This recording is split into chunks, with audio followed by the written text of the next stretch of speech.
বরুতো ফ্যানদের কাছে একটা বড় মিস্ট্রি হলো সারাদার মা আসলে কে, সাকুরা নাকি কারিন। সাসকেকে নিয়ে কোনো সন্দেহ নাই, এই একটা ক্যারেক্টার কত বেশি ইউজলেস হতে পারে। কে রে তুই মা?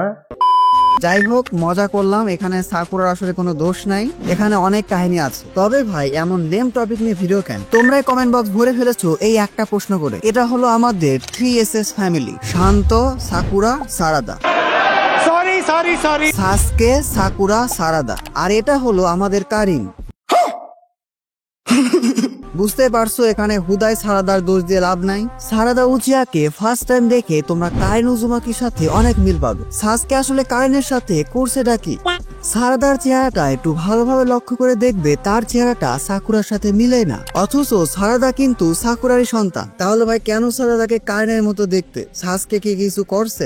পাবে এই ভিডিওতে সব অ্যান্সার পাবে। তুমি যেটা বলছো সেটাও ঠিক, এমনটা হতেই পারে, কিন্তু সারাদা সাকুরারই সন্তান। ছোটবেলাতে সারাদা যখনই সাকুরাকে জিজ্ঞেস করতো তার বাবা কোথায়, সাকুরা কখনোই তাকে একদম ক্লিয়ার অ্যান্সার দেয়নি। মাঝে মধ্যে সাকুরা এমন বিহেভ করতো যে সারাদা তার মেয়েই না। ওয়েল, এর পেছনে অনেক কারণ আছে। প্রথমত, সাসকের ডার্ক পাস্ট। সাকুরা চায়নি তাদেরই মেয়ে সাসকের পাস সম্পর্কে জানো। দ্বিতীয়ত, সাসকের ভিলেজে না থাকা। শ্যাডো হোকাগে হওয়ার জন্য সাসকে ভিলেজে থাকতো না। এগুলো কেন বলছি? এগুলো বলার কারণ হলো তোমাদের পুরো বিষয়টা একটু ভালোভাবে বোঝানো। কারিনের সাথে সাসকে ছবি দেখার পর সারাদার মনে একটা বড় প্রশ্ন জন্ম নেয়, এই ছবি না এই ছবি। সারাদা খেয়াল করে যে তার ফেস হুবহু কারিনের সাথে মিলে যাচ্ছে। স্বাভাবিকভাবে সারাদার মনে প্রশ্ন আসে, এই মেয়েটা আসলে কে, যাকে হুবহু তার মতোই দেখা যায়? এটা কিন্তু কোনো রকেট সায়েন্স না, সারাদার মতো বাচ্চা বুঝতে পারছে এখানে আসলে কি হয়েছে।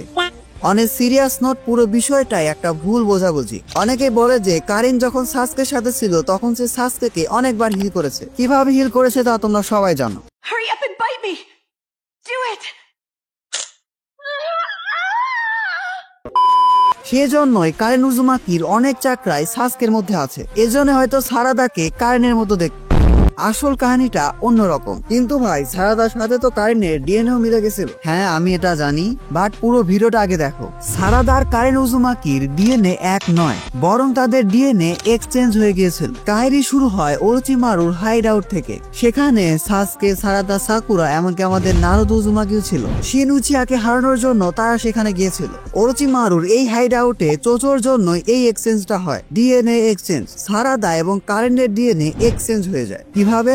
এর কারণ হলো সুইগেৎসু। সারাদা এবং কারিনের ডিএনএ টেস্ট করার জন্য সে ইউজ করেছিল আম্বিলিক্যাল কোড। এই কোডটা ছিল আসলে সাকুরারই। সারাদা যখন জন্মগ্রহণ করে তখন কারিন সেখানেই ছিল। কারিন কোনোভাবে সাকুরার এই কোডকে নিজের কাছে রেখে দিয়েছিল, হয়তো কোন রকম টেস্ট করার জন্য। আমি জানি এখানে অনেক কিছু কনফিউশন আছে, পুরো ঘটনাটা খুলে বলছি। সারাদার জন্ম হয়েছিল 4th গ্রেড নিনজা ওয়ারের 3 বছর পর। তখন কিন্তু সাসকে আর সাকুরা একসাথে থাকতো। সাকুরা তখন সাসকের সাথে বিভিন্ন জার্নিতে যেত। সেই জার্নিতেই সাকুরা কোনোভাবে প্রেগনেন্ট হয়ে যায়। মানে বুঝতে পারছো, তার একটা জার্নিতে আছে, সেখানে তার অবশ্যই একসাথে থেকেছে। এই সহজ জিনিস বুঝো না? বুঝি ভাই, আপনার জ্বালাতে মজা লাগে। नहीं, मैं गाली नहीं दे सकता। नहीं, गाली नहीं देना। फैमिली देखती है, वरना मैं ऐसे गाली दूं, ऐसे गाली दूं ना, जिंदगी भर याद रखें ये बड़े। সাকুরা যেহেতু প্রেগনেন্ট হয়ে গেছে, এই জন্য সাসকে সাকুরাকে ওরোচিমারুর হাইড আউটে রেখে দেয়। সাকুরা ডেলিভারির সময় সেখানে কিন্তু কারিন উজুমাকি ছিল। মূলত সাকুরা ডেলিভারি কারিনই করেছিল, ওরোচিমারুর হাইড আউটে ডেলিভারি। ভাইরে ভাই, এটা কিন্তু খুবই রিস্কি।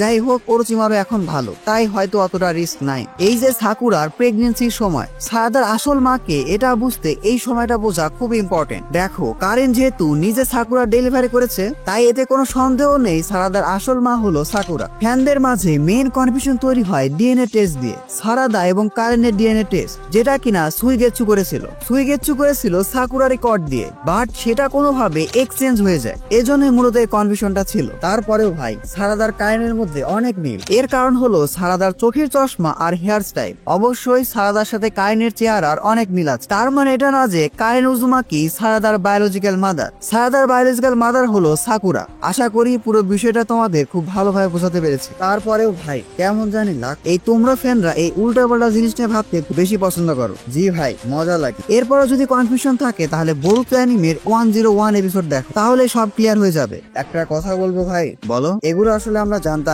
হুদাই আপনাকে জ্বালাতে ভাল লাগে।